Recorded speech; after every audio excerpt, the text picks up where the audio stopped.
The electronic media, which we take a lot of advantage of, has existed for a long time. Their main purpose was to send messages long distances, especially the telegraph and the telephone, at an earliest convenience. We have even used radio waves to send massive messages to a massive audience, which had the same purpose for the invention of the television. With all of this technology, we can send news anywhere, whether we can see, hear, or read.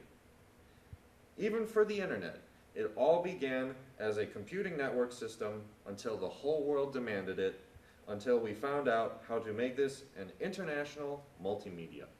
None of this would have been possible without electricity.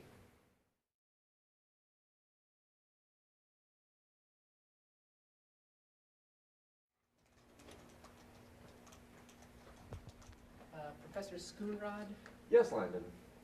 I was thinking about what you talked about, the origins of electronic communication, where it starts from the telegraph to the telephone to the radio to the television and finally the internet.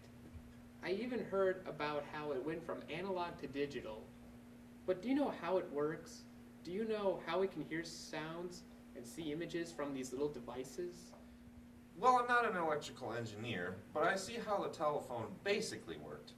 With the beauty of metal and electronics, our voices can run straight through the wires and just let out an echo effect. But, you know, things change over time, and to the point where people can now make things easier. But now, how can things go out wirelessly, and how can we save it all in just a chip? I know how much we have to start from the bottom, but we can't just leave out the information of the modern technology. I honestly don't know that much, but it is an excellent question. Just so you know, I am a very busy man, and I only have so much time I can look into this stuff. I am an electronic engineering student, and I would be more than interested in studying the causes of electronic media. However, the main question is, what is going on inside of the electromagnetic spectrum? What does it look like when you send a message? That sounds like a great question.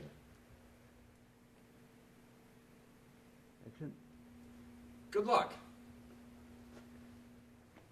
As a matter of fact, I will try to invent something if I have to. You're the experienced technician.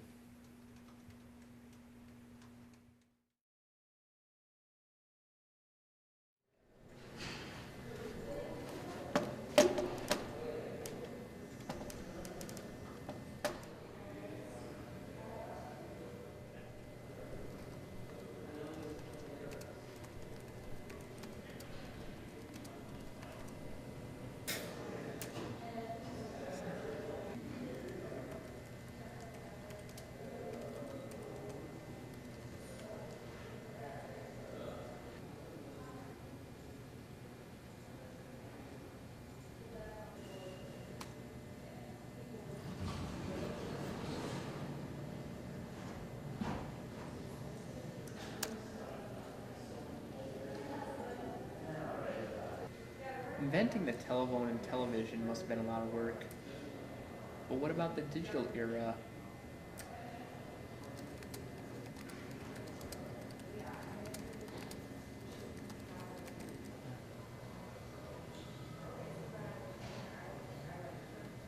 I guess this makes a bit of sense. It just reduces to binary code and then into a square wave signal. But how does that all stay together through the wires, the spectrum?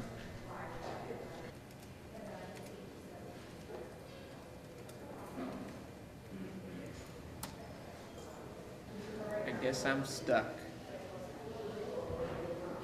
Guess I'm gonna have to find out myself.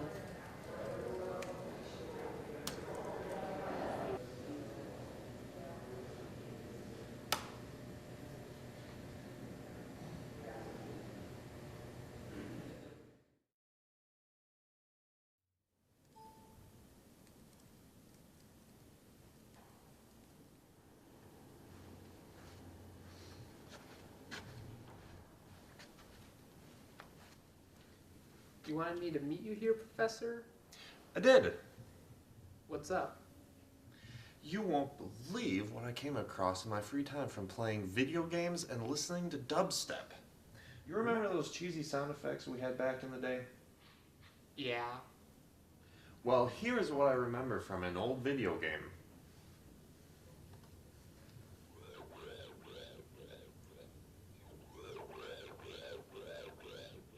You know what that is? Not really. Well, that got me to take it upon myself to find out that you can actually make sound waves sound very similar to human voices. How does that help? When you capture sound digitally, it gets converted into noise, square waves, sine waves. You know what those are, right? As a matter of fact, it's mostly the noise that is getting captured. Well, is that the only sound you have as an example? No. Have you heard this one? But what about words? Got that too. Got that too. Okay, that's not the only thing I'm curious about. How can an image be sent through digitally? Through wires? This seems a little bit more complicated than sound. That's a good point.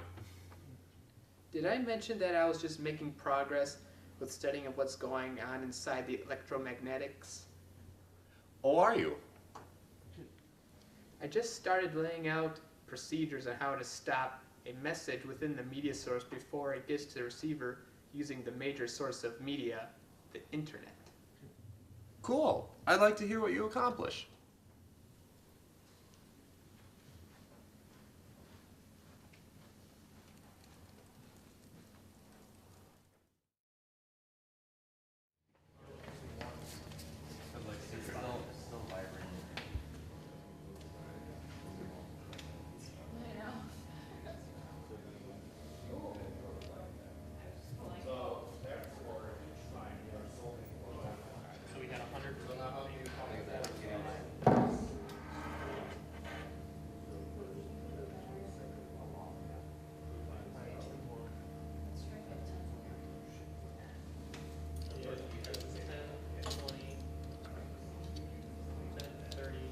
This is 42. Yeah, 42.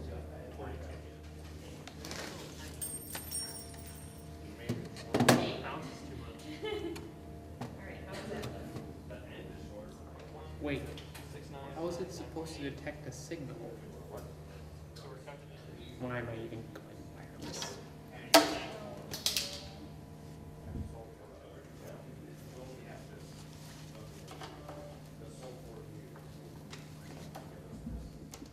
I guess this is just gonna have to do. I'm assuming he wants the average of... Right, set. Now let's see what this looks like. Right.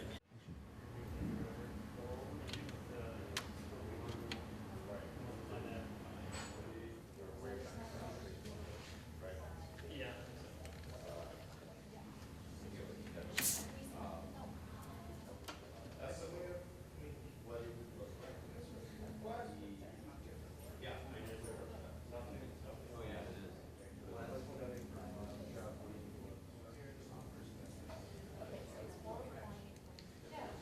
I don't even know why I'm using this.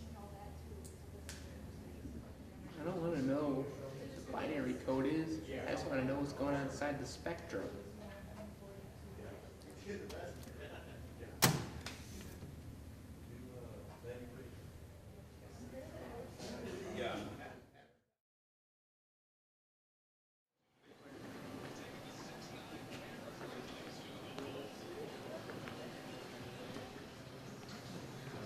Hey, Landon.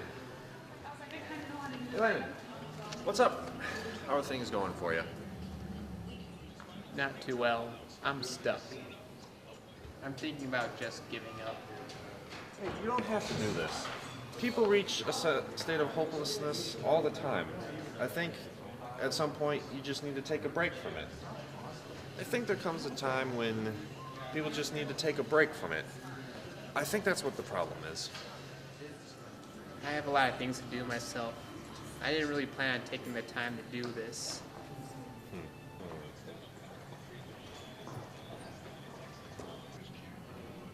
Mr. Schoonrod, You can call me Ray. how do you honestly feel about me trying to do this? In all honesty, when I'm feeling realistic, I don't think you have what it takes to pull it off. But idealistically, I would love for you to be the student to figure out what is going on in the media. So, what does that mean? I don't know you all that well to know what will come of you. But whether you can do this all depends on you. I know this because I have other students who have done the same thing. But you are the engineering student, so I have a feeling you can do this. Okay, thanks.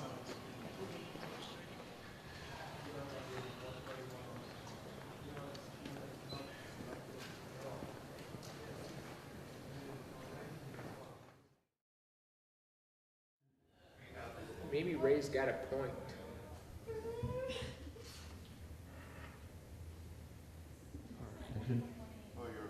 What am I gonna do with this? I have to stop the message before it gets to the receiver. So he goes to Just gotta think outside the box. Yes, folks. So they're not random. A random error means like it's like double check something.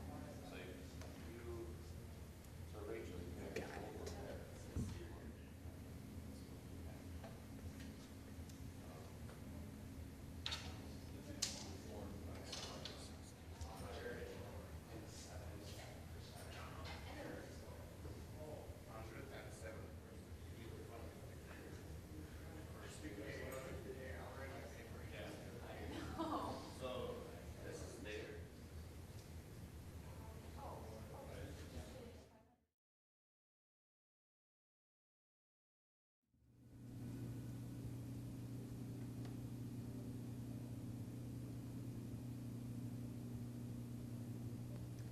And send.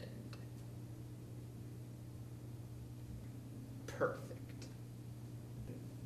Alright, little sucker, let's see what's inside.